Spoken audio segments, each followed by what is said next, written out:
siempre fiel.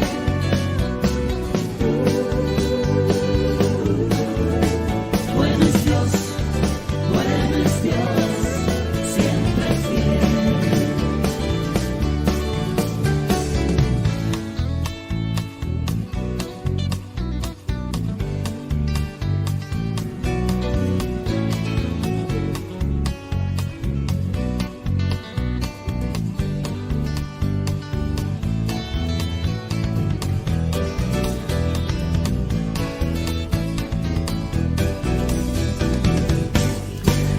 Querida familia y amigos, qué gusto poder estar nuevamente alrededor de la palabra de Dios. Y vamos a continuar con nuestro estudio inductivo del Evangelio de Marcos.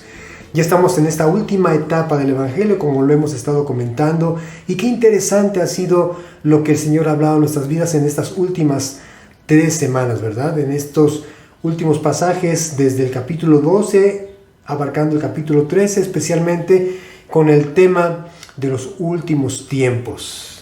Y qué hermosas promesas el Señor ha hecho a nuestras vidas a través de este pasaje para todos aquellos que están perseverando a pesar de las circunstancias que muchas veces son cada vez más difíciles.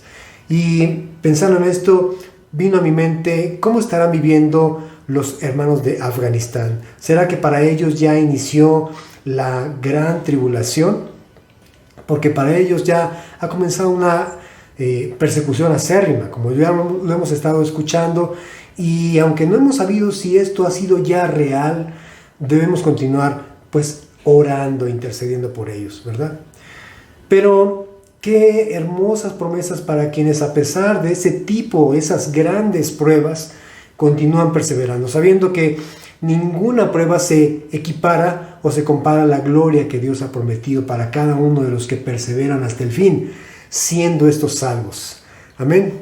Así es que estos pasajes, no sé ustedes, pero para mí han sido muy importantes para fortalecerme en mi fe y en la esperanza de que Dios es fiel a sus promesas. Amén. Y pues vamos a pedir al Señor esta mañana nuevamente en oración que Él nos dirija y que Él nos ilustre con su palabra nuevamente a través de estos pasajes del Evangelio de Marcos, y que cada uno de nosotros siga fortaleciéndose en la fe a través de conocer a Jesucristo mediante su palabra. Amén. Señor, gracias una vez más por estar entre nosotros. Gracias, bendito Dios, por llamarnos a estar alrededor de tu preciosa palabra, Señor, y poder alimentarnos de ella, Señor. Permite, Señor, que pues nuestro corazón, nuestro entendimiento esté dispuesto, Señor, para recibir este mensaje, Señor, y que tu Espíritu Santo nos conduzca, Señor. Que pueda, Señor, hablar a través de este hombre, Señor, con tantos errores, Señor. Manifiéstate, Señor, pues en la vida de cada uno de nosotros, Señor. Te lo pedimos con todo nuestro corazón en el nombre de Jesús. Muy bien, pues a respecto del pasaje anterior, el Señor termina con una insistencia puntual para cada uno de nosotros, diciéndonos que es necesario que estemos velando, ¿verdad? Acompáñame a leer los últimos pasajes del capítulo 13, Marcos 13, y vamos a leer juntos los versos del 33 al 37, por favor. Marcos 13, del 33 al 37. Respecto a la enseñanza que nuestro querido Alvarito compartió con nosotros alrededor del tema del rapto de la iglesia o del arrebatamiento, el Señor Jesús dice que estemos velando y orando, porque no sabemos cuándo será ese tiempo. Dice el verso 34, es como el hombre que yéndose lejos dejó su casa y dio autoridad a sus siervos y a cada uno su obra. Y al portero mandó que velase. Velen pues, porque no saben cuándo vendrá el Señor de la casa, si al anochecer o a la medianoche o al canto del gallo o a la mañana, para que cuando venga de repente no les halle durmiendo. Y lo que a ustedes les digo, a todos les digo, velen. Y otra vez repito, estemos velando. Esto significa, queridos hermanos, estar alerta, despiertos.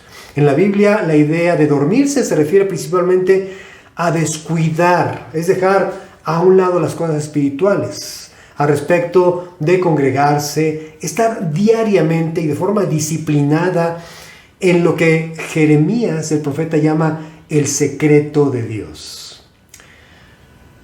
¿Qué es el secreto de Dios? Significa tu momento de intimidad con Él, con su palabra, cuando Dios te habla a través de su palabra y tú le respondes en oración.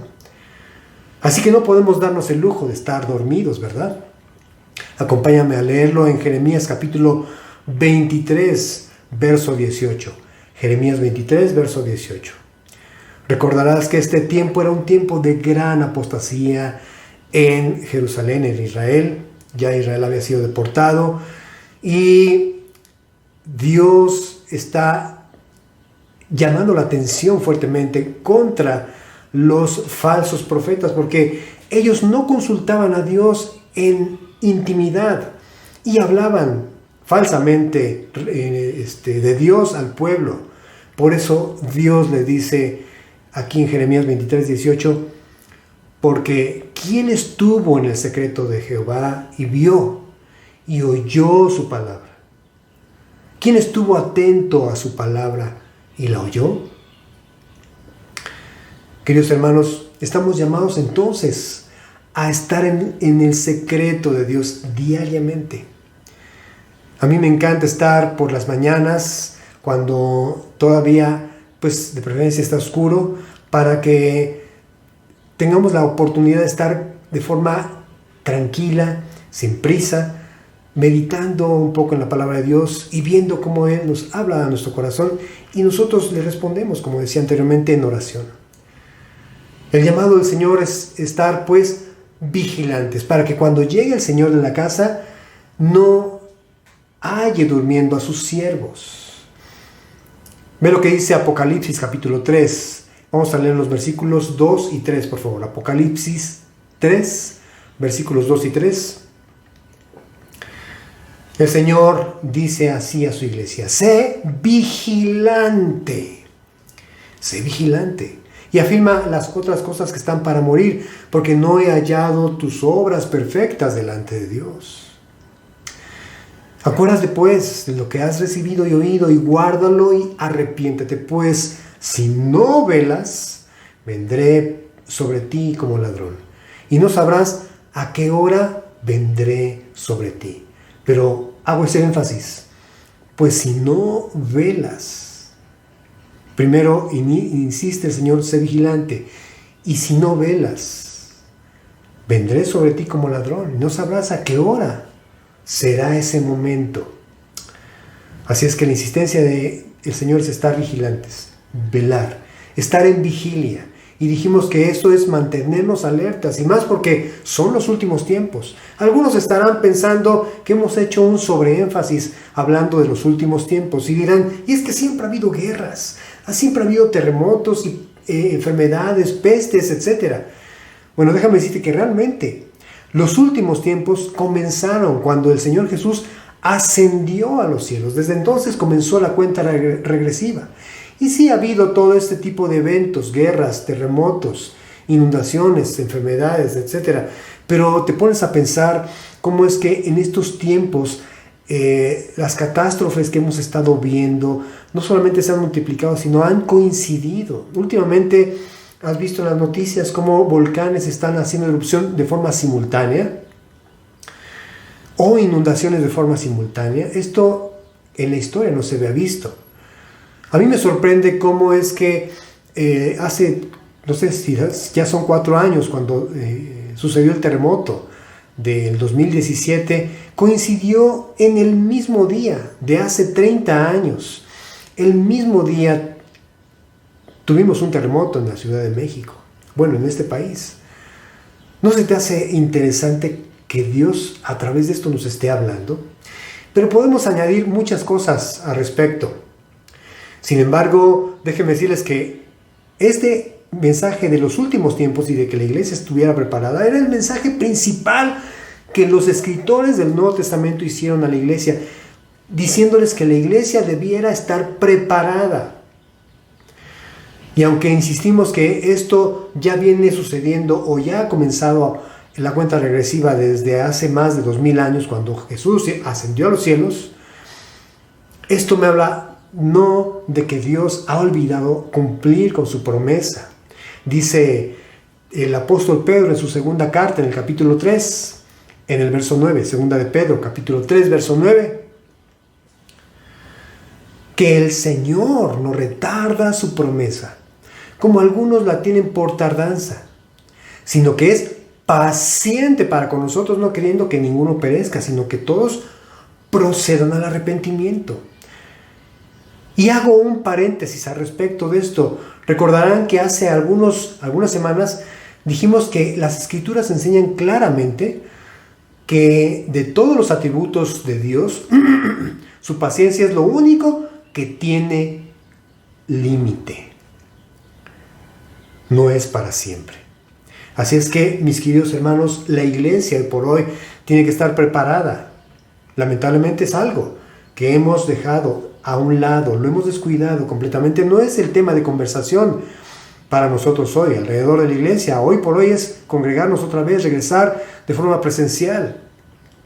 Es importante y bueno, yo mismo soy el primero en querer ya estar con ustedes de forma presencial, pero eso no debe preocuparnos más que estar preparados, mis queridos hermanos. Así es que yo creo que nosotros, como dice el apóstol Pablo, no estamos en tinieblas, es decir, en ignorancia, para que aquel día nos sorprenda como ladrón, ¿verdad? Por eso, finalmente, el Señor exhorta diciendo, y lo que a ustedes les digo, a todos les digo. A nosotros el Señor nos dice hoy, estén velando. Yo solo lo dejo ahí para que cada uno de nosotros medite. Y con esto terminó el capítulo 13 y vamos a iniciar ahora el capítulo 14. Y te voy a pedir que me acompañes a leer desde los versos del 1, verso 1 al 9, por favor. Marcos capítulo 14, disculpen, versos del 1 al 9. El tema central del día de hoy va a ser meditar en los rasgos de una genuina adoración. Los rasgos de una genuina adoración. Lo leemos juntos, dice así. 2 días después era la Pascua y la fiesta de los panes sin levadura, y buscaban los principales sacerdotes y los escribas cómo prenderle por engaño y matarle, refiriéndose a Jesús. Y decían, no durante la fiesta para que no se haga alboroto del pueblo. Pero estando él en Betania, en casa de Simón el leproso, y sentado a la mesa, vino una mujer con un vaso de alabastro de perfume de nardo puro de mucho precio. Y quebrando el vaso de alabastro, se lo derramó sobre su cabeza. Y hubo algunos que se enojaron dentro de sí y dijeron, ¿para qué se ha hecho este desperdicio de perfume? Porque podía haberse vendido por más de 300 denarios y haberse dado a los pobres. Y murmuraban contra ella. Pero Jesús dijo, déjenla, ¿por qué la molestan? Buena obra me ha hecho. Siempre tendrán a los pobres con ustedes y cuando quieran les pueden hacer bien. Pero a mí no siempre me tendrán. Esta ha hecho lo que podía, porque se ha anticipado a ungir mi cuerpo para la sepultura. De cierto les digo que donde quiera que se predique este evangelio en todo el mundo, también se contará lo que ésta ha hecho para memoria de ella. Que el Señor bendiga su santa palabra. La Biblia dice que estamos llamados a hacer alabanza para la gloria de Dios. Cada uno de nosotros, los que estamos en Cristo, tenemos un propósito que Dios ha puesto desde el principio, y es que su amada iglesia ha sido llamada desde siempre para ser para su gloria, y nos creó también para su alabanza. Acompáñame a leer Efesios capítulo 1, versículos del 11 al 12, por favor. Efesios 1, versos 11 y 12.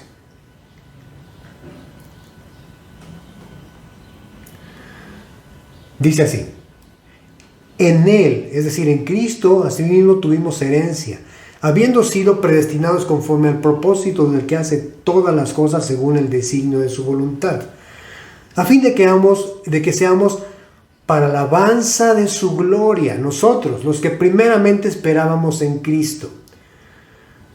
para que seamos para alabanza de su gloria. Esto mismo lo refuerza la escritura en Isaías capítulo 43, versículo 7. Isaías 43, verso 7.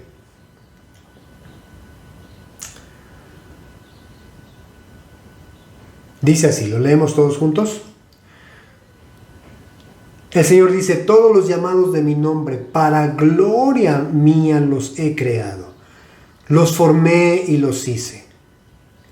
Entonces fuimos creados para la gloria de Cristo, para la gloria de Dios. Pero ahí mismo el Señor dice, en el capítulo 43, en el verso 21, este pueblo he creado para mí, mis alabanzas publicará. Así es que tenemos un llamado, ser para la gloria de Dios y ser para alabanza de nuestro Señor. De ahí, de las posibles razones que originaron la rebelión de Lucifer, ¿verdad? Fue seguramente que sintió que alguien, en este caso la iglesia victoriosa, la futura esposa de Cristo, ocuparía el lugar que él había tenido. Y era que él adoraba a Dios más cerca que cualquier otro ser en el universo. De ahí que ahora el llamado Satanás odia a todos los cristianos, en especial cuando en el corazón de ellos haya una genuina adoración, producida por un corazón dispuesto para Dios. Así que cada uno de nosotros tenemos la necesidad de adorar a Dios, a nuestro Señor, en espíritu y en verdad. Una disputa entre los judíos y samaritanos estaba alrededor del tema de dónde se debe adorar a Dios, si en Jerusalén o en donde estaba el pozo de Jacob. Recordemos que en el antiguo pacto Dios verdaderamente había especificado un lugar de adoración, pero después del regreso del exilio de los judíos de Babilonia, habiendo iniciado la reconstrucción del templo, encontraron que había nuevos vecinos en Samaria. Esto eran ya los samaritanos, quienes quisieron involucrarse en la reconstrucción del templo, pero Sanballat y los deportados de Babilonia se reservaron el derecho de admisión. Así es que no les permitieron reconstruir el templo con ellos porque decían que pues, no se habían arrepentido del todo de sus pecados. Así es que enojados los samaritanos decidieron escoger el monte Gerizim para ellos levantar un lugar de adoración. Y es que ese lugar es donde Abraham construyó el primer altar a Dios, para ahí adorarle. Y fue junto a, o donde está ese llamado pozo de Jacob, donde Jesús encuentra a esa mujer samaritana. Sin embargo, los judíos insistían que era en Jerusalén, el lugar donde se tenía que adorar verdaderamente a Dios. Sin embargo, recordemos que el templo estaba contaminado. Había corrupción en el templo, como ya lo hemos venido enfatizando, por una falsa adoración, una falsa religión. Y posteriormente este habría de ser destruido, o fue destruido más bien dicho. Así que sería posteriormente irrelevante discutir dónde era el lugar físico de adoración, designado realmente. Por eso Jesús nos enseña que la naturaleza de la adoración no depende del lugar, es decir, del edificio donde nos estamos congregando, o de la liturgia. Esto es, si cantamos cantos solemnes o alegres, si usamos solamente la guitarra como lo hemos estado haciendo, o en otros lugares solamente el órgano, si habrá que aquí en México cantamos de Marcos Witt, o allá en Costa Rica o en algunos lugares como Santo Domingo, República Dominicana, les encante la salsa y así adoren al Señor. Yo no lo sé. La liturgia es lo de menos. La verdadera adoración es la que proviene de nuestros corazones en conformidad con su palabra y con su espíritu, mis queridos hermanos. Por eso es que no debemos estar haciendo tanto énfasis en dónde podremos o cuándo podremos congregarnos en un lugar específico, porque cada uno de nosotros. Hace unos domingos Decíamos que éramos el templo de Cristo. Recordarás que habiendo sido destruido el templo en Jerusalén, Dios se proveyó de otro templo por el cual nosotros podemos ser aceptos en nuestras ofrendas delante de Dios. Y esto es Cristo. Y si nosotros somos la iglesia, el cuerpo de Cristo, entonces también somos el templo de Dios. Amén. Así es que es ahí donde se genera una verdadera adoración. Tú y yo somos llamados para ser ese lugar de adoración, un templo donde se adore verdaderamente a Dios. Por eso Jesús dice en Juan capítulo 4, versos 23 y 24. Lee conmigo, Juan 4, 23 y 24. Justamente en esta conversación junto al pozo de Jacob, Jesús, teniendo esta entrevista con la mujer samaritana, le dice: mas la hora viene, y ahora es, cuando los verdaderos adoradores adorarán al Padre en espíritu y en verdad, porque también el Padre, tales adoradores, busca que le adoren. Dios es espíritu, y los que le adoran en espíritu y en verdad, es necesario que adoren. Y yo te voy a pedir que por favor subrayes, si es posible, la palabra necesario. Tú y yo, que decíamos al principio, hemos sido llamados para la gloria y alabanza de nuestro Dios. Tenemos la necesidad imperante de adorar a Dios. Es necesario que adoren, dice Jesús, en espíritu y en verdad. Es necesario que adoren. El llamado que tenemos como iglesia, pues, es ser para gloria y alabanza de nuestro Dios.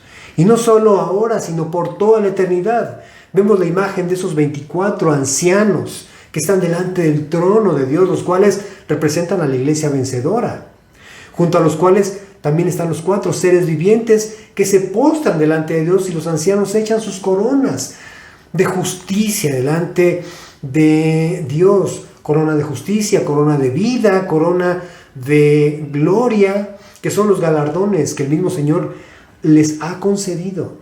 Pero aún eso lo entregan delante de Él para su gloria y alabanza. Así es que somos llamados para eso. Pero entre un marco de falsa religión e hipocresía, en un claro contraste de falsos adoradores religiosos, y me refiero a estos sacerdotes y escribas, que en el capítulo 12, sin saberlo, habían cumplido con esa figura profética respecto a examinar al Cordero de la Pascua para ver si había algún defecto en él, como le enseña la ley, no habiendo hallado en él ningún error. Estos religiosos habían fallado en sus intentos de probar a Jesús en alguna palabra u opinión, fracasando una tras otra sin encontrar ningún error. Al contrario, quedaron sorprendidos, impresionados por las respuestas de Jesús. Pero insistían todavía en la estrategia perversa de cómo encontrar la manera de poder hallar la ocasión para arrestarle y matarle, dice este pasaje. En ese contraste de falsos adoradores aparece en escena una mujer con un vaso de alabastro de perfume de nardo puro de mucho precio. El perfume de nardo puro, se sabe, era un extracto de una planta oriunda de la India que pertenece a la familia de las valerianas y crece arriba de los 3.000 metros de altitud en los montes del Himalaya de China, y representaba el salario de casi un año de un obrero de la época. Pero el recipiente era de alabastro, es decir, de una especie de mármol egipcio. Imagínate una pieza pues realmente sorprendente, tallada finamente hasta adelgazarse, casi transparente, finísima también. Es decir, este costosísimo perfume era contenido en un envase de piedra. Recordarás al respecto que Jesús, estando en las bodas de Cana de Galilea, cuando realizó su primer milagro, y convirtió el agua en vino, no usó de odres de madera para depositar el vino fino, sino de tinajas de piedra. Sí, es el lugar donde se lavaban los enseres domésticos y sucios. Era un lugar, por supuesto, insalubre. Ahí puso el Señor Jesús el mejor vino.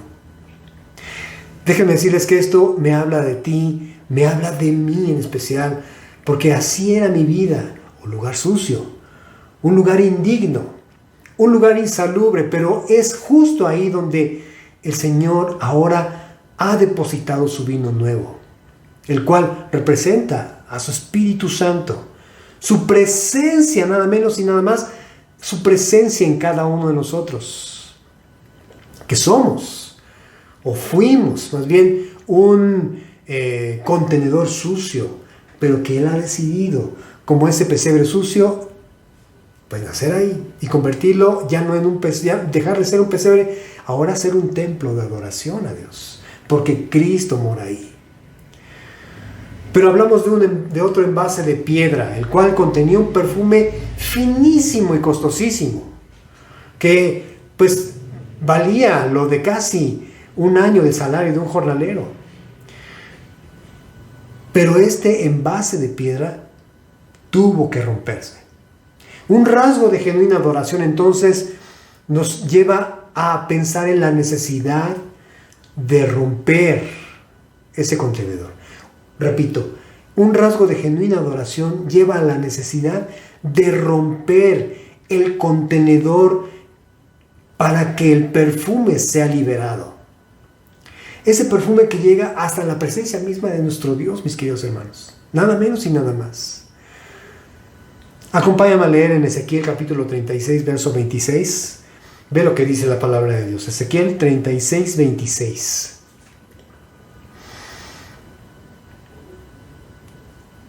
Esto me habla de este envase de piedra, me habla de un corazón que tiene que romperse delante de Dios. Dice Ezequiel 36, 26, les daré un corazón nuevo y pondré espíritu nuevo dentro de ustedes y quitaré, ¿qué dice? De su carne el corazón de piedra y les daré un corazón de carne.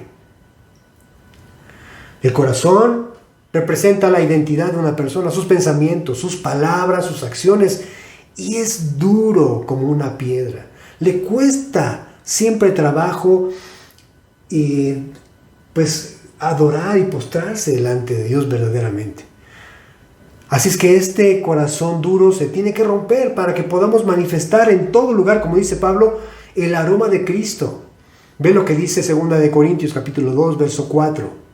2 de Corintios capítulo 2, versículo 4. Mas a Dios gracias, el cual nos lleva siempre en triunfo en Cristo Jesús, y por medio de nosotros manifiesta en todo lugar el olor, el aroma de su conocimiento. Yo hace unos días, déjenme comentarles, me acerqué a uno de los chicos que recogen la basura cada tercer día aquí en la calle donde tiene usted su casa. Son dos personas súper amables que siempre están desde muy temprano ya trabajando, pasando con el camión recolector, levantando la basura. Yo procuro, siendo sincero, cada vez que estoy afuera, no permitir que ellos levanten la basura del suelo, sino yo les doy en la mano, en la bolsa con mis desechos, y si es posible yo mismo la deposito en el camión. Pero uno de estos días me acerqué a entregarle en la mano la bolsa, el costalito que tenía de basura a mi amigo, porque la verdad es que me llevo muy bien con ellos, y noté que él tenía una fragancia muy varonil, un perfume muy llamativo. Déjenme decirles que me pareció contrastante que pudiera percibirse, más bien dicho, el olor de él, a pesar de los olores distintos fétidos que surgían del camión de la basura.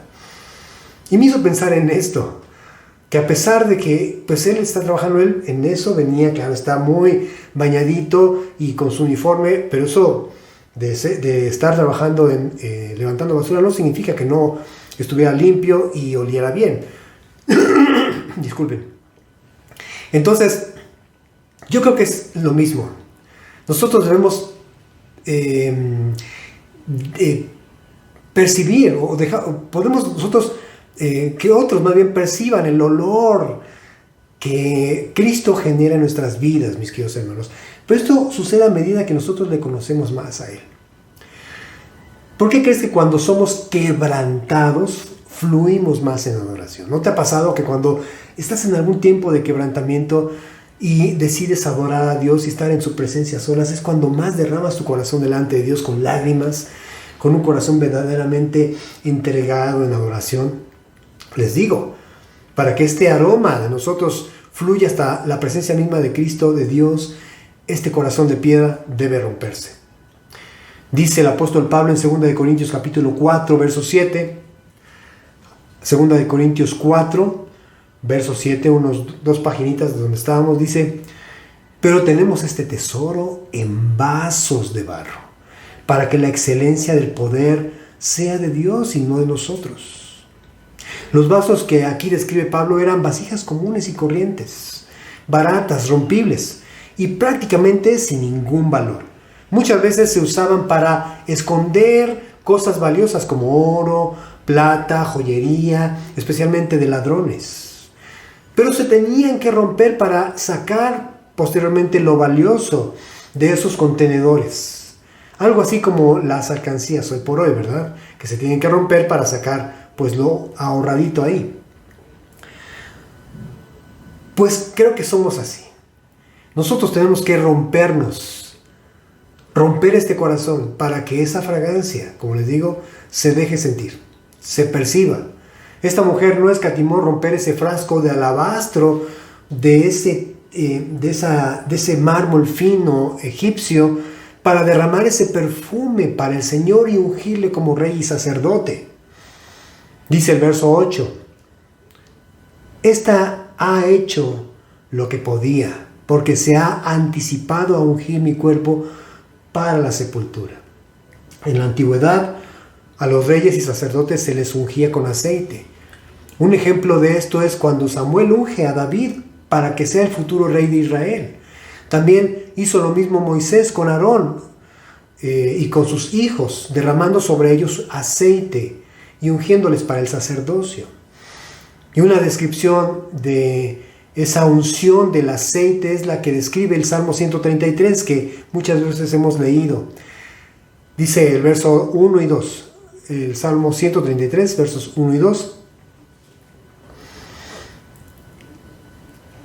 Mirad cuán bueno y cuán delicioso es habitar los hermanos juntos en armonía. Es como el buen óleo sobre la cabeza, el cual desciende sobre la barba de Aarón, y baja hasta el borde de sus vestiduras. Es la unción sacerdotal. Pero me llama la atención, queridos hermanos, que este mismo verso 8 dice Jesús: esta ha hecho lo que podía. Esta ha hecho lo que podía. Y es que no solo rompió ese frasco de alabastro y derramó un perfume caro sobre la cabeza del Señor. Dice el Evangelio de Juan que con el perfume ungió también los pies del Señor y los enjugó con sus cabellos. Es decir, a ella no le importó ni el perfume ni humillarse ante el Señor, sin importar lo que dijeran de ella, como aquella ocasión cuando David decidió danzar cuando transportaban el arca del pacto con solamente un vestido de lino fino ante los demás. Estaba siendo él criticado por Betsabé, su esposa, porque estaba casi desnudo, diciéndole a él vil. Pues él decidió hacerse vil, cantando y adorando a Dios, humillándose delante de él. Esta mujer hizo lo que podía, como los 24 ancianos que se postran para dar al Señor lo que tienen. ¿Qué más podrían darle al Señor, ya estando ellos en su gloria misma, pues lo que tenían ahí eran sus galardones. Los menospreciaron, poniéndolos como ofrenda delante del Señor, buscando estar de rodillas, postrados delante de Él, entregando sus coronas, sus galardones, porque ni eso para ellos es más valioso que estar dándole la gloria a Cristo. Amén. Pero surge una pregunta: ¿cómo esta mujer entendió todo esto de forma anticipada? Porque el Señor dice: se ha anticipado a ungir mi cuerpo para la sepultura. ¿Cómo sabía esta mujer? Anteriormente ya el Señor les había dicho constantemente, lo recordarán a sus discípulos, que era necesario que el Señor o el Hijo del Hombre fuera entregado en manos de pecadores y le escarnecieran y finalmente fuera muerto. Muchos de ellos no entendían al principio esto. ¿Por qué esta mujer sí pudo entender que el Señor se dirigía a la sepultura? Pues sucede que esta adoradora sale en escena por primera vez en Lucas capítulo 10, versículos 38 al 42. Lucas 10, 38 al 42. Y te voy a pedir que rápidamente viajes conmigo a este pasaje y lo podamos leer juntos. Lucas 10, 38 al 42. Dice: aconteció que yendo de camino entró en una aldea y una mujer llamada Marta le recibió en su casa. Esta tenía una hermana que se llamaba María, la cual, sentándose a los pies de Jesús, oía su palabra. Pero Marta se preocupaba con muchos quehaceres y acercándose dijo: Señor, ¿no te da cuidado que mi hermana me deje servir sola? Dile pues que me ayude. Respondiendo Jesús le dijo: Marta, Marta, afanada y turbada estás con muchas cosas, pero solo una es necesaria, y María ha escogido la buena parte, la cual no le será quitada. La adoración de María entonces se origina en su tiempo de intimidad con Dios, escuchándole, poniendo atención a lo que Él está hablándole a través de su palabra. Estar a solas con Él, en el secreto de Dios, como lo leímos en Jeremías. ¿No te parece interesante entonces que es ahí donde se inicia una relación de adoración? Tú como oferente y el Señor recibiendo tu ofrenda de adoración, cuando comenzamos en intimidad a relacionarnos con Él cada vez más. Entonces, si yo sumo todo esto, diré: la iglesia está llamada para la gloria y alabanza de Cristo. Tenemos entonces la necesidad y el deber de adorar al Señor. Pero todo entonces comienza en esa intimidad diaria que tenemos con Él. Así es que, queridos hermanos, podemos entonces decirle: Señor, yo quiero comenzar ese tiempo de adoración. Quiero comenzar ese tiempo de intimidad contigo. Pero hay obstáculos que se anteponen a una verdadera adoración. Por un lado, Marta estaba agitada con muchas cosas. Déjenme decirles que Marta tenía posiblemente un don de servicio, porque la vemos en la escena donde está Jesús sentado en la casa de Simón el leproso, ahí donde su hermana María derrama ese perfume costosísimo de alabastro, de nardo puro. Pero el Evangelio de Juan dice que en esa ocasión Marta estaba sirviendo a la mesa, pero a diferencia de lo que acabamos de leer, Jesús no le llama la atención, Jesús no le reprocha nada. Cuando vemos que está Jesús en privado con ellas en su casa, le dice: Marta, Marta, afanada estás con muchas cosas. Esto me habla de que hay momentos, sí, donde podemos echar, si quieren ustedes, la casa por la ventana, pero hay tiempos en los que definitivamente tenemos que escoger la buena parte. ¿Ok? Y esta es todos los días. Es ese momento privado de adoración que tenemos que tener tú y yo. Los discípulos, por otro lado, se dejaron influir por Judas, que simulaba pues carga por los pobres, aunque su deseo verdaderamente era sustraer lo ganado de ese perfume, porque era ladrón. Por otro lado, los religiosos que también están incluidos en el relato de Marcos, estos eran incrédulos por la dureza de su corazón. Todos ellos, por estar desenfocados, poniendo su mirada en lo suyo, no pudieron entonces adorar al Señor y reconocerle como en ese momento María le estaba reconociendo como rey y sacerdote, dispuesta entonces a derramar su corazón delante de él en adoración. Como vemos, entonces hay obstáculos que impiden muchas veces que nosotros estemos dispuestos a adorar. Todo el tiempo tenemos ocupaciones, muchas de ellas falsas, terminamos el día cansados, a veces no nos damos a la tarea ni siquiera de abrir las escrituras ni de orar, mucho menos de adorar al Señor. Lamentablemente en esto no tenemos victoria, porque la Biblia me habla de que en la adoración también hay victoria. Podemos vencer circunstancias terribles, como lo hizo Josafat cuando puso a los cantores al frente de la batalla para que gritaran: glorificad a Jehová porque su misericordia es para siempre.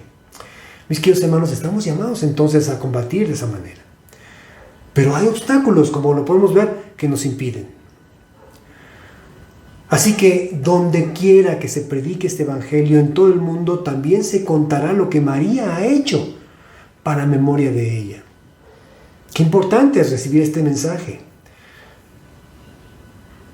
Yo creo que la adoración al Señor es algo que no se olvida. Recuerdo a este hombre romano, donde Pedro fue a predicar por primera vez guiado por el Señor, ¿verdad? Que cuenta el Espíritu en Hechos capítulo 10. La casa de Cornelio, el centurión.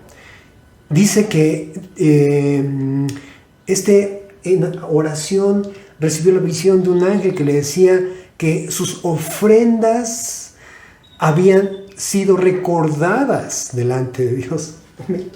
Me emociona muchísimo. Como a esta mujer, que lo que hizo, pues será para memoria de ella cada vez que se predique el Evangelio. Dios no se olvida, mis queridos hermanos, de la adoración. Cuando es una adoración con el corazón. María tenía razones para adorar al Señor. Estaba agradecida por la sanidad de su hermano Lázaro. Recuerda que era hermana de Lázaro, y ella presenció la ocasión cuando Jesús lo llamó de la tumba, ya después de 4 días de haber muerto. Pero sobre todo ella adoraba al Señor porque estaba enamorada de Él, amaba a Cristo y sabía perfectamente quién era Él. A diferencia de muchos, sabía que Jesús era el Mesías. Nosotros lamentablemente no le hemos dado el valor a ese llamado a ser verdaderos adoradores en espíritu y en verdad. Hoy estamos enfocados tanto en lo cotidiano de congregarnos presencialmente, en regresar a la agenda cotidiana de antes y escoger el mejor servicio, la mejor transmisión, la mejor congregación en materia de espectáculos. Consumidores, finalmente, de ministerios. Que solamente nos gusta escuchar, pero echamos de lado ya nuestra verdadera adoración. Sin embargo, mis queridos hermanos preciosos, aún estamos a tiempo de convertirnos en una ofrenda. Dice Pablo en Romanos 12:1, que todos conocemos perfectamente. Romanos 12:1. Así que, hermanos, les ruego, por la misericordia de Dios. Esto de que les ruego me habla de una insistencia, me habla de una súplica. Hermanos, les exhorto, les conmino, les suplico por la misericordia de Dios, que presenten sus cuerpos en sacrificio vivo, santo, agradable a Dios. Yo lo traduzco como un perfume. Dice Apocalipsis que nuestras oraciones son el incienso que sube, aromático, ante la presencia del Señor. Yo entonces traduzco que seamos ese sacrificio vivo, santo, agradable a Dios, un aroma. Pero ya para entonces debió haberse roto, ya debió haberse quebrado el contenedor, endurecido, ¿verdad? que sea este perfume agradable para Dios. Y eso es nuestro culto diario con el entendimiento. Así que, mis queridos hermanos, pidámosle al Señor que pues Él rompa el contenedor. Dice esa hermosa canción: quebrántame, transfórmame, moldéame a tu imagen, Señor. Tú le dices esto en adoración, en oración: quebrántame, transfórmame, moldéame a tu imagen, Señor. Quebrántame. Esa es una oración muy valiente de nuestra parte, porque el Señor sí quiere que el contenedor sea roto para que esa fragancia salga y se deje sentir, incluso por quienes no tienen todavía a Cristo en su corazón, mis queridos hermanos. Seamos pues entonces una ofrenda para Él todos los días, agradable a Él. Amén. Mucho que platicar, mucho que comentar en nuestro WhatsApp el día de hoy al final del estudio. Amén. Oramos. Señor, quiero darte gracias por este llamado precioso que nos has dado de ser, Señor, para tu gloria y alabanza, para tu honra, Señor. Mi Dios, perdónanos que hemos estado desenfocados, Señor, poniendo nuestra mirada en los obstáculos, en el día a día, Señor, en las ocupaciones falsas, en la tiranía de lo urgente. Y nuestra comunión contigo la hemos dejado cada vez más a un lado, Señor.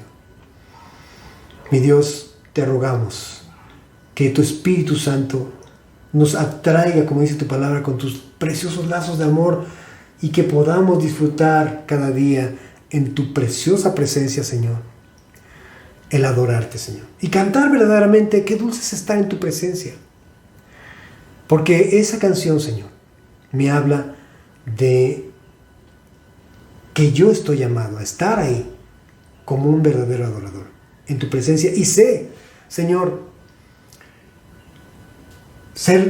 unirme a ese coro celestial, Señor, de alabanza, que todos los días y en todo tiempo te dicen: santo, santo, santo, la tierra está llena de tu gloria. Mi Dios, háblanos diariamente a nuestro corazón y transfórmanos en esa ofrenda preciosa delante de ti. Límpianos. Tú puedes decirle en casa: Señor, si he de ser entonces el contenedor de ese vino nuevo, límpiame. Si he de ser, Señor, ya no un pesebre inmundo, mas un templo, límpiame.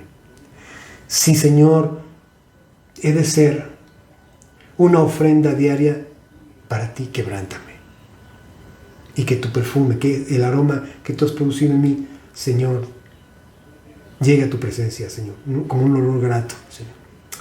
Te lo pedimos en el nombre de Jesús. Amén. Familia, les recuerdo que este mensaje, al igual que los que ya hemos tenido con nuestro querido Alvarito estas últimas 3 semanas, ya están, y este mismo estará hoy mismo en nuestros canales de la plataforma Facebook o de YouTube. Recuerden que en Facebook nos encuentras como La Tierra Fértil, y en YouTube nos encuentras como La Tierra Fértil Cuernavaca. Por favor, comparte la liga con quienes tú desees y estés orando. Comparte los mensajes que cada día recibimos del Señor, en su palabra, y que tengamos la oportunidad, como hemos insistido, de repasar lo que hemos aprendido. Amén. Que Dios les bendiga, mis queridos hermanos. Continuamos adorando a nuestro Dios.